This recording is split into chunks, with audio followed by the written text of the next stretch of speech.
টিকাটনের মোড়ে একটা অভিশাপ সিনেমা হল রয়েছে।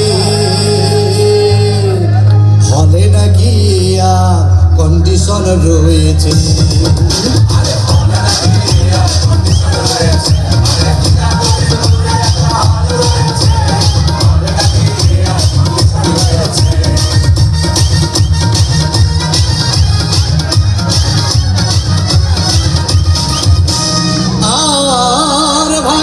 একদিন গেলাম সিনেমা দেখতে, আর রিক্সা থেকে নেমে দেখি হলে একটি সুন্দরী মেয়ে দাঁড়িয়ে আছে।